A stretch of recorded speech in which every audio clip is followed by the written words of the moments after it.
movement under the United Democratic Alliance. I want to appreciate also in a very special way our partners and friends who came to join us and together worked and walked this journey to victory. Our brothers in ANC, our brothers in Fort Kenya, in Chap Chap, in DP, and all the other parties that joined us. And because of their contribution, because of their decision to work with us under very difficult circumstances, we won this election. Today, I am proud to announce the men and women who will serve in the cabinet of the Republic of Kenya by God's grace. And before I do that, let me say that this exercise is important because although we have a cabinet, which I met with my good deputy this morning, it is also important that we set up the new cabinet early so that we can quickly take charge of the affairs of our country and begin the process of implementing the plan that we set out before the people of Kenya and persuaded them to vote for us on the basis of that plan. And it's because of that reason, and after extensive consultation with our teams, I am going to announce the following. My good deputy, Rigathi Gachagua, who I have a lot of regard for standing with me and working extra hours and being part of my support team. And now, by God's grace, he is the Deputy President of the Republic of Kenya. As I promised, my deputy is going to be a very busy person. And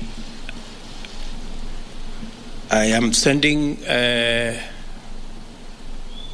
executive order for print to assign my deputy very clear responsibilities that will assist me be able to discharge the responsibility, the heavy responsibility put on my shoulders by the people of Kenya, as is in accordance with the Constitution of Kenya.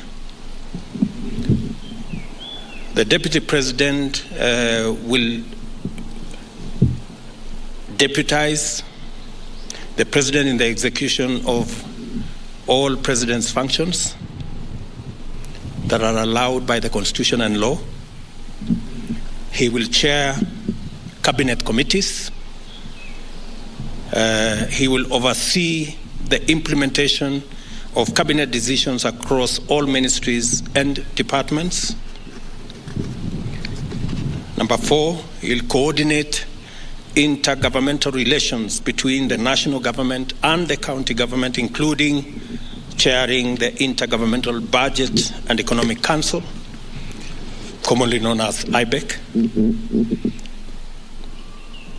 He will be the liaison between the constitutional commissions and independent offices in matters that require intervention by the national government, including budgets, policy formulation, and implementation of their recommendations. Number 6, he will coordinate the planning and supervise the implementation of development partners' funded programs and projects. And he will oversee public sector reforms and any other functions as I may assign him from time to time.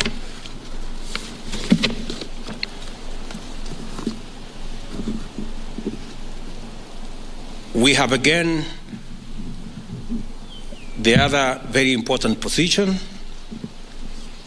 and that is the position of the Prime Cabinet Secretary. And I have appointed my brother, Wycliffe Musalia Mudavadi, into that office.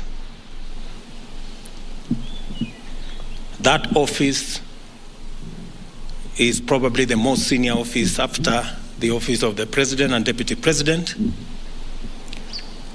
And I have set out functions for that office. He will assist the President and Deputy President in the coordination and supervision of government ministries and state departments, in liaison with the ministry responsible for interior and national coordination, oversee the implementation of national government policies, programs, and projects. Number 3, he will chair and coordinate national government legislative agenda across all ministries and state departments in consultation with and for transmission to the party coalition leadership in both National Assembly and the Senate. He will facilitate interministerial coordination of cross-functional initiatives and programs. He will also coordinate, number 5, and supervise. He will coordinate and supervise the technical monitoring and evaluation of government policies, programs, and projects across ministries, and of course perform any other functions as I may assign him from time to time. The other appointments I have made this afternoon are appointments of ministers. The Minister for Interior and National Administration, the Honorable Professor Abraham Kithure Kindiki, the Minister for National Treasury and Planning, Professor Njuguna Ndungu,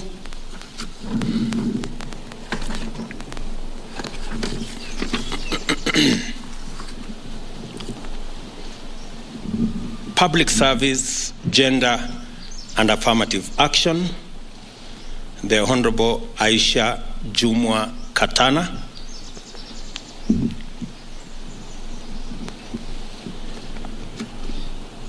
Ministry of Defense, the Honorable Aden Bare Duale,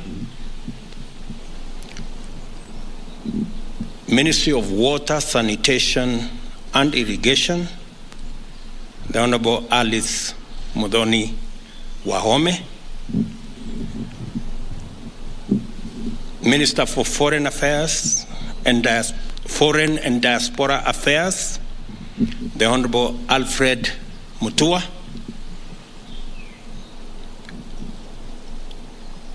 Minister for Trade, Investment and Industry, the Honorable Moses Kuria, the Minister for East African Community, Arid and Semi-Arid Lands and Regional Development, Rebecca Miano,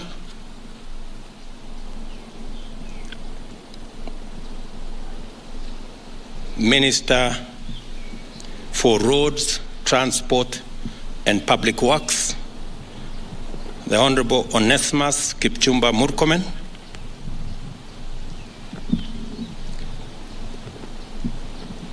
Minister for Environment and Forestry, the Honorable Rosalinda Soipan Tuya,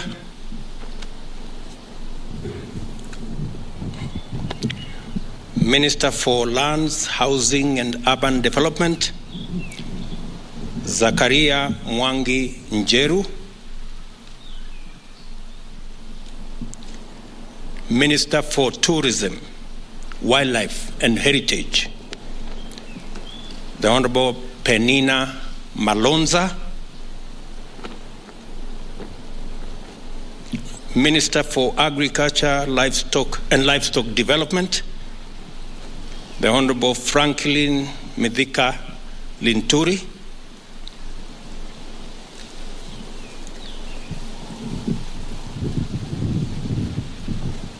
Minister for Health, Susan Nakumicha Wafula. Minister for Information, Communication and Digital Economy, Mr. Eliud Owalo. Minister for Education, Ezekiel Machogu. Minister for Energy and Petroleum, Davis Chirchir. Minister for Youth Affairs, Sports and Arts, Honorable Ababu Namwamba.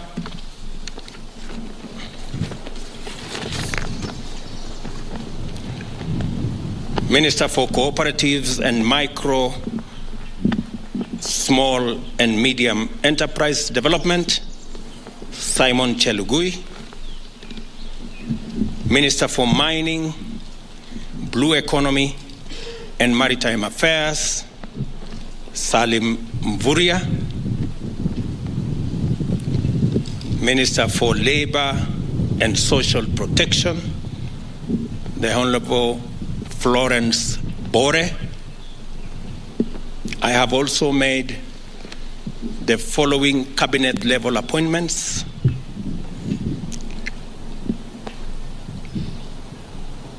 Advisor on Women Rights Agency, Harriet Chigai. Advisor National Security or National Security Advisor, Monica Juma.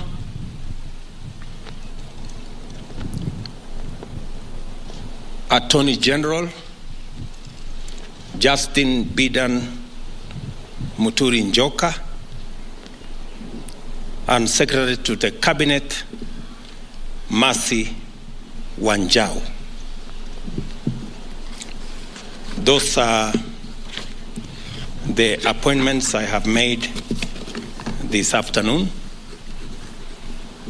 Other appointments will follow in due course on the other areas that are part of the team that will work with me and my two brothers and the entire cabinet in making sure that we implement the program and the plan upon which the people of Kenya voted for us.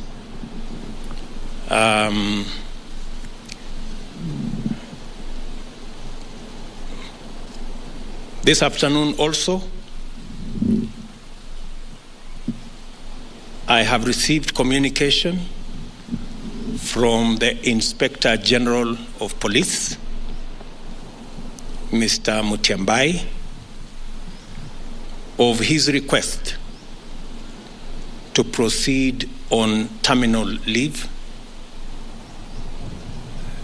because of his health situation. I have, after discussing with Mr. Mutiambai and in consideration of his service to our nation and his health situation, I have accepted that Mr. Mutiambai will proceed on terminal leave on the 6 months that he still has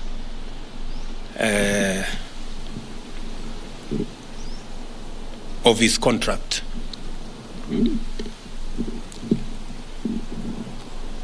I have also received the resignation of the Director General of CID, Mr. Kinoti, and I have transmitted the same to the National Police Service to proceed with advertising that position. And meanwhile, they should get somebody to act in the place of Mr. Kinoti.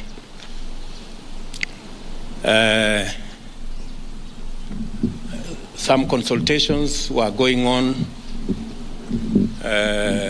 I wanted to confirm whether the gentleman I want to propose for Parliament to consider as the next Inspector General are concluded. Is there somebody? Get me Kinywa. Get me Kinywa. Bring the. I will also formally announce to you that as well, all in the exercise of trying to assemble the next administration so that we can, all of us, begin to work on the nuts and bolts of the transformation of our country. We appreciate that we have a difficult economic situation in our hands, but I am confident that working with this team, we will overcome all the challenges that are there. Did you finish with that comment?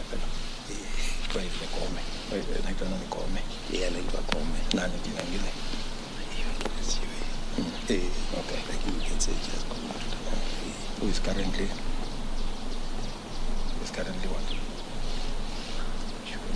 Yes. Okay.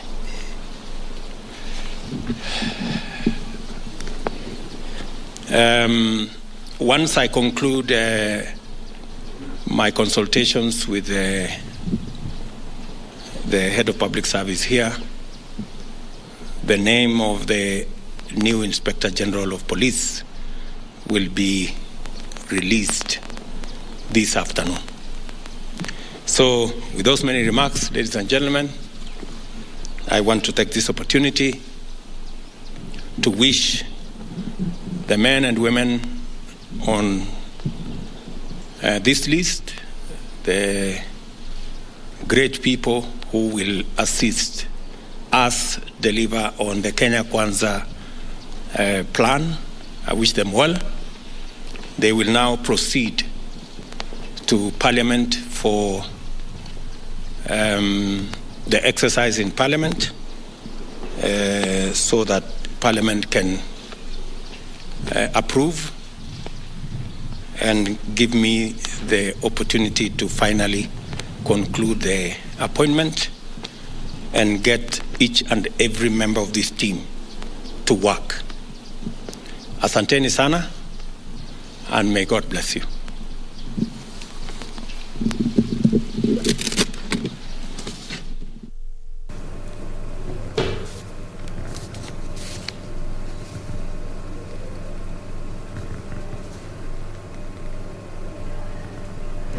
Na mtazamaji, bila shaka huyo ni Rais William Ruto ambaye amekamilisha hotuba yake kwa taifa akitangaza watu wapi ambao watakuwa wanafanya kazi naye kwa karibu, na maanisha mtazamaji, baraza lake la mawaziri. Na hili ametaja baada ya kufanya kikao na mawaziri ambao wanaondoka baada ya kuhutubu ama kuhudumu katika nyadhifa mbalimbali katika serikali ya awamu ya 4. Amewataja wengi tu ambao walimshabikia na kuungana naye katika muungano wa Kenya Kwanza, na anasema kwamba ni muhimu kutangaza baraza lake la mawaziri na mapema ili kuhakikisha kwamba ajenda ya serikali ya Kenya Kwanza inafikiwa kwa wakati ufaao. Na mtazamaji, ni kwamba katika sheria yake ama executive order nambari ya kwanza ama amri ya kwanza ya rais anapoingia katika mahakama, amesema kwamba hii leo itachapishwa kwamba naibu wake Rigathi Gachagua apatiwe mamlaka zaidi ili kumwezesha kumsaidia katika nyadhifa ama kazi mbalimbali ambazo zinatakikana kufanywa naye katika kile kiwango cha rais. Na katika hatua hiyo, mpenzi mtazamaji, ni kwamba Rigathi Gachagua atakuwa anatwikwa majukumu 7 hivi, na ni kwamba atakuwa anamsaidia rais katika kukutana na vitengo mbalimbali, na maanisha kwamba kabla ama kwa niaba ya rais atakuwa anakutana na washirika wa masuala ya kimaendeleo. Atakuwa pia anakutana na kamati na tume za kikatiba ili kuhakikisha kwamba masuala ya bajeti ya tume hizo yameainishwa na kwamba tume hizo hazitatizwi katika kufanikisha ajenda zake na bajeti zake na maendeleo mwaka baada ya mwingine. Ikumbukwe kwamba bajeti inatengenezwa kila baada ya mwaka, na hivyo ni kuashiria kwamba Rigathi Gachagua pia atakuwa anakutana na tume za kikatiba ili kulainisha yale matakwa